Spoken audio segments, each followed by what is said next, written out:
We Brits are a nation of food lovers. Oh my goodness! Hello. Our supermarkets are jam-packed with products from every corner of the globe. Konnichiwa! But how much do we really know about the journey our food makes to our plates? Wow! I've never seen anything like it in all my life. Oh! The Food Unwrapped team travel all over the world and beyond. This is like stepping into the future. To reveal the trade secrets behind the food we eat. Coming up, I travelled to Japan in search of the ancient secret behind tofu. We're at the sea. A fish got anything to do with it? I travel 60 years back in time to investigate if modern portions are making us lot porkers. Whoa! Is that for one person? And I'm travelling down the road to Wales to get up close and personal with a new type of milk. They don't seem to mind. No. Wow.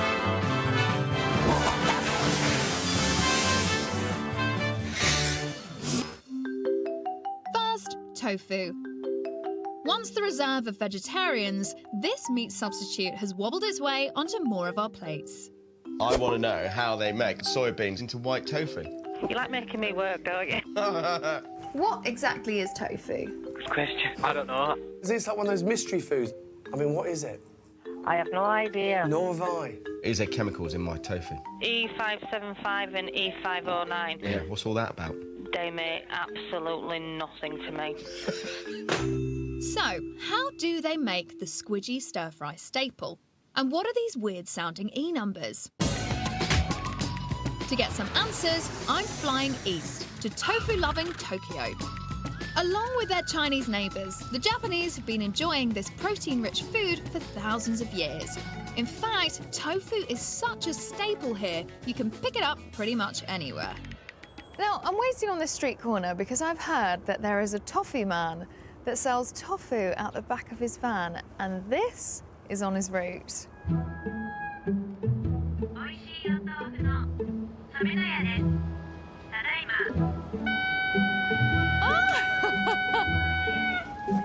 Konnichiwa! This is bonkers. Konnichiwa. Konnichiwa! Can I see what you've got in the back? Ooh! It's a proper little tofu shop. All different types of tofu. What type of tofu is this one? 油揚げ。 Oh, deep fried. 絹ごし豆腐。 Oh, yeah.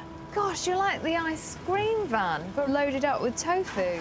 The food is so popular here that there's a tofu van like this serving every suburb of the city. So how do you go from soybean to get to this?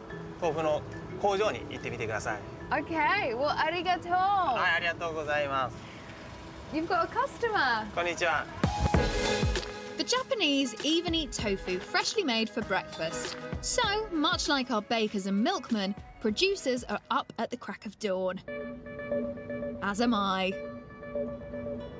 It is 5 a.m. on a Saturday morning, and I'm looking for a tofu shop. I'm on my way to meet third-generation tofu maker Mr. Higuchi, whose family business has been keeping Tokyo in tofu for nearly a century. Konnichiwa. あ、こんにちは。 Higuchi-san? はい、 Kate. ケイトさん。 So today we're going to make some tofu. はい、これから作りますので。 Okay, where do we start? 大豆を昨日の夜にこれを水につけるんですね。 Gosh, they've like doubled in size, haven't they? The bloated soybeans are loaded into a stone grinder, which crushes them down into a paste. This is then steamed for around half an hour before being passed through an industrial sieve, which siphons off the pulp, leaving behind soy milk, which is key to making tofu. So this is the stuff you're really interested in, the soy milk. そうですね。 That is the freshest milk you're ever going to milk from a bean. But what magic trick turns this liquid into solid? Ooh, what is that? 硫酸カルシウム。 Calcium sulfate. Now that rings a bell from chemistry class. It's like plaster of Paris. Both this and plaster of Paris start life as the mineral gypsum. 同じ材料です。それを食べる用、食用に精製して So if you spot E516 on your packet, it's this stuff. It's okay in my tofu. I'm going to have a little dib dab off my finger, okay? ほんの少しだったら大丈夫。 I feel like I've run my tongue over a building site. Calcium sulfate acts as a coagulant, which congeals the milk and sets it into the solid blocks we know as tofu. And that is it. Just that little bit of gypsum. That's all you need to coagulate your tofu. そうです。 And 30 minutes later, we have liftoff. Ooh! And there we have it. We've made tofu. Can I try? Right. It's very silky smooth. That is delicious. So apart from gypsum, is anything else ever used to make tofu? 硫酸カルシウム使ってる豆腐屋多いけど、今のにがりを使って豆腐を作るところも増えている。 What is nagari? にがりは海から作ってるもので。 Your gypsum tofu is fantastic, but I think I need to taste some nagari tofu. Next, portion size.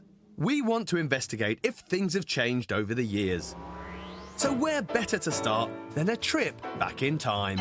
I've got a bit of a theory. Things are getting bigger. Portions seem to be getting bigger. I've been reading reports lately about portion size and the fact that with these ready meals, actually, they've been getting bigger. I mean, do you think portion sizes are getting bigger? Wow. Or smaller? I don't know. Everyone's getting fatter, aren't they? Well, yeah. You almost need to look at the trajectory of a lasagna over the last 10 years.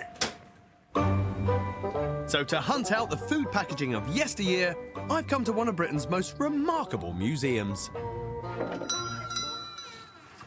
Wow, look at this. Oh, hello. Hello. Are you Stella? Yes, I am. Hello. Nice to meet you. Nice to meet you. This is incredible. For the past 46 years, Stella Mitchell's been collecting 20th century memorabilia celebrating British consumerism. Look at this. See, this is some of my childhood. Action Man. I never had the tank. You got Matt Tebbutt's pants up here as well. Cigarettes. Look, that brand will not affect your throat. It's like being around my nan's house. So, Stella, can I have a look at some food packaging? Yeah, sure. Just come this way. There's chicken vegetable pies, lasagnas. 1994. I mean, that is incredible. Look at these, then. Late 50s, early 60s. There's shepherd's pie. It's quite small, isn't it? Bingo, my all-time favourite. For me, growing up, the Black Forest Gateau was something very exotic. Oh, yes. Well, you knew it was from the Black Forest. Yeah, of it's course. straight out of the woods. Right, yeah. Exactly, yes. Isn't it? Yes. To establish whether our portions have grown over time, my retro basket and I are meeting Professor Teresa Marto, an expert in eating behaviour from the University of Cambridge. I've got all these food packages here, OK, from the 90s and 80s and even earlier, and I want to know, have they changed in size? Good question. Should we find out? Yeah, let's do it. Here we are. Hi there, guys. We've enlisted some shoppers to go on a reconnaissance mission. What I'd love you all to do is choose something on that shopping list and buy some of those items for me. The brief is to buy modern-day supermarket equivalents to the ones I've got in my basket. OK, let's go. Get shopping. So, Teresa, hopefully they should come back with some interesting stuff. An hour later, they're back. Their bags bulging with ready meals for one. OK, shoppers, if I look at my packaging, that's for one person from 1999. Who's got cottage pies? There you go. Right, nice cottage pie there. I mean, straight away, they look bigger, don't they? So this is 230 grams. That's 400 grams. And that's 450 grams. That's a big increase. Yeah. So, Teresa, is that what's happening across the board? When we've looked at the portion size in cottage pies across 4 supermarkets, what we find is that 400 grams is about the average. That's an increase of a staggering 73% in just 17 years. It's incredible, 73% increase. And what about the nation's favourite, chicken curry? Whoa! Is that for one person? Yeah. That's for one person. Yeah. Wow. Do you know what? If I hadn't pulled this up beforehand, I'd have probably gone, oh yeah, nice, one person. We compared products from 4 leading British supermarkets and found that on average, curry for one has gone from 300 grams to 400 grams, an increase of 33% in just over 15 years. And it was a similar story for single portions of lasagna, fish fingers, and my favourite Black Forest Gateau, all of which have got bigger by around 20% over a decade or so. I mean, would you be happy if you got that now? Not really. No. No? So it seems like portion size is growing, in line with our demands. Next, there's a new type of milk appearing in the supermarkets, something to do with A2. Now, I've driven on it, but drunk it? I bought some of that A2 milk from you, and it says on the side that it's easier to digest. Do you know how? That I wouldn't know, sorry. Is it easier to digest the A2 than the A1? Or is it just milk that's like... I don't understand what A1 and A2 is. Right, no, nor do I. There's no major distinction between the two, apart from very good advertising. Really? But it's not like from like the second-class cows, because they've got one teat or something, the bent horn. No, I don't think so. So to find out what A2 is, I'm heading up the A525 to a dairy farm which specialises in the stuff. So I've come to North Wales on the allocated sunny day that they have this year to meet a man about a cow. Dowie. Hi, Matt. Nice to meet you. Dowie Jones has managed this farm for the last 12 years. I've heard there's this A2 milk on the market, and I don't know anything about it, but you do. Is that right? We do, because we're involved in producing some A2 milk on the farm here. Yeah. We've got 2 herds. One herd produces standard milk, okay, and the other herd produces A2. Just A2 milk. The A2 cows produce milk that only has the A2 protein in it, whereas the other cows will have a mixture of A1 and A2 protein in the milk. So, it's a type of protein which, along with lactose, fat and water, makes up milk. But how on earth do you get a cow to produce it? Luckily for me, Dowie says I've come at just the right time to find out. Hello, John. He brings the A2 semen. I'm pretty sure I know where this is going. Nice, we're ready to go. Good, I'm glad to see I don't have a glove. I've been learning about a new type of milk which only contains the A2 protein. And I'm about to find out how they get cows to produce it. John Gwynedd is an old hand at artificial insemination. He's here to insert A2 bull semen into the females. They don't seem to mind? No, they don't. Each metal vial contains 50,000 precious semen. Push the plunger and the semen goes. Do you want to go? Not a chance. So, A2 cows are genetically different from your standard ones. But what about this claim that their milk is easier to digest? Is there any mileage in it? To find out, I've come to Reading University to meet Professor Ian Givens and Lindy Morse, who has a history of digestive issues with milk. Nice to meet you, Lindy. Hello. Hello. Professor, nice to meet you. Reports suggest that up to 1 in 5 Brits believe they may be lactose intolerant. So to see if Lindy is one of them, I've brought along a rudimentary test. Hold your breath for 15 seconds and then just exhale. If she is, the reading should be over 20. 0. Which would suggest that Lindy isn't intolerant to lactose.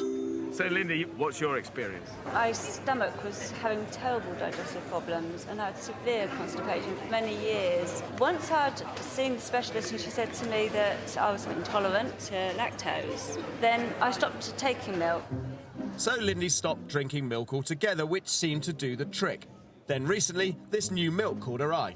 I just read on the side that it said that people that have digestive problems can sometimes tolerate this milk. So she decided to try it. I did a little teaspoon and I was fine. And then I had a tablespoon and I was still fine. So you found this different to drinking normal milk? If I was going to have a reaction, I'd have had a reaction fairly quickly. I mean, because this milk, this contains lactose. I now feel that it's the A1 protein that was causing me a problem and not the lactose. The assumption is if you're allergic to milk, it's always the lactose. There are a range of intolerances that people can have to milk which are not just lactose intolerance. It's clear Lindy feels this is the milk for her, but is it easier to digest for everyone? There has only been, to my knowledge, one study in adults looking at the differences between A1 and A2 protein on digestive issues, if you like. And of course, it's very, very difficult to interpret one study in terms of how it applies to the population as a whole. As only one study has been done so far, the jury's still out. So if you're suffering from any digestive issues, safest bet is to get down to your GP and see what they think. Back to Japan, where I've been getting to grips with how you make tofu from the humble soybean. I've learnt that, as well as gypsum, something from the sea known as nagari is used to solidify soy milk. To delve deeper, I've popped down the tofu aisle at the local Tokyo supermarket. It's almost the space that would be dedicated to cheese in a UK supermarket. Here, it is a vast array of tofu. Around half of the ones here are made with nigari, and curiously, they tend to have higher price tags. So, keen to find out what this mysterious nigari is, I'm trekking halfway across the country to the coastal town of Akau. I mean, we're at the sea. A fish got anything to do with it? Konnichiwa. Konnichiwa. So, Suzuki, you're going to tell me all about nagari. はい、今日は苦いと塩について全部教えてあげますよ。Let's go? Let's go. This way? Corporate officer Mr. Suzuki isn't taking any chances with his precious nagari. Whoa! It's like a hurricane!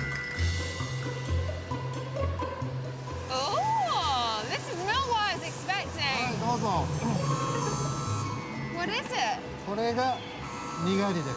So, what is nagari? にがりは海水から塩を煮詰めて取り除いた後に残った液体をにがりと言います。 Now, Suzuki, I still don't quite understand how you get this nagari from seawater. 工程についてデモンストレーションをさせていただきますので。 Brilliant. As the process happens inside closed machines, Mr. Suzuki is going to show me exactly how they do it. Oh, what's cooking, Suzuki? これを今の状態は海水を加熱して煮詰めている状態ですね。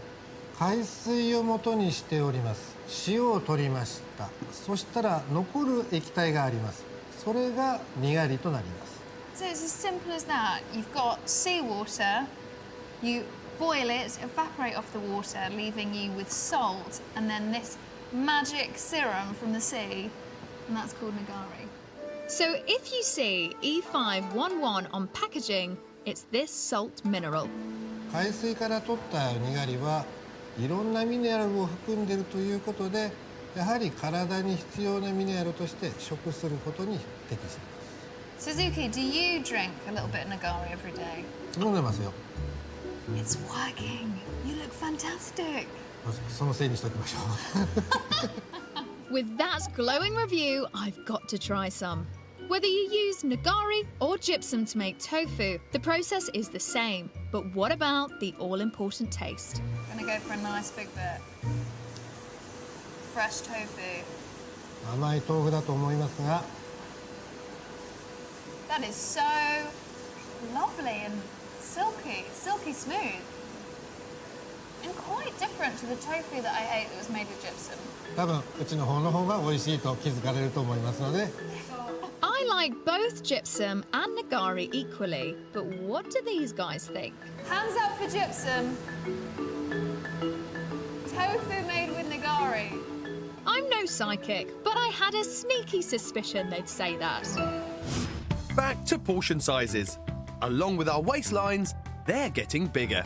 It's incredible, a 73% increase. But is this the only thing encouraging us to eat more? To find out, we need a group of people who've worked up an appetite. Ooh, do you? Wow, look at this.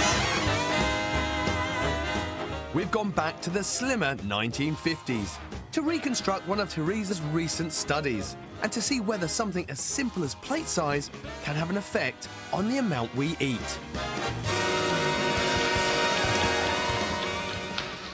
That was brilliant, guys. Absolutely fantastic. Are you all hungry? Yes! Right, well, that's good because we've got some food for you. So there's 2 tables over here. So if you'd like to split yourself into 2 groups, take a seat, and we'll serve you some lovely food. We're serving up 2 equal serving bowls of pasta to 2 groups of dancers. But unbeknown to them, One table will eat from the average size plate from the 1950s, 8 inches, and the other will pig out on modern size plates of 12 inches. At least, that's the theory. So both tables got the exact same amount of food, but the only difference is the size of plate. Will that really make a difference? Well, the evidence tells us that it does. If you imagine an amount of food on this plate, it's going to look larger on that plate than the same amount on this. So you feel that you've got a bigger portion on the small plate? You do. It seems to be working. The guys with the big plates are really piling on the pasta, while the dancers with the smaller plates seem to be serving smaller portions. We've estimated that if we could get rid of those increased packages, portions and tableware that we've seen, that we could reduce the number of calories an adult in the UK consumes by 279 calories a day. Wow, that's a lot of calories. It's a lot of calories. But hold on, the small plate people are coming back for seconds. Right, guys, have you all finished? You're not finished? And she's probably had thirds. Great, OK. The large plate people seem to show a bit more restraint. So just how pear-shaped has this demo gone? OK, guys, we've got the results, and it's quite interesting. This table here is at just over 400 grams per person, and you guys at 200 grams per person. So you guys at twice as much. So I'm not sure what happened over here, because you had everything against you and you still broke all the laws of science and ate the most pasta. Despite at least 10 academic studies providing strong evidence that larger plates make you eat more, we seem to have shown, well, the opposite. Sod's law.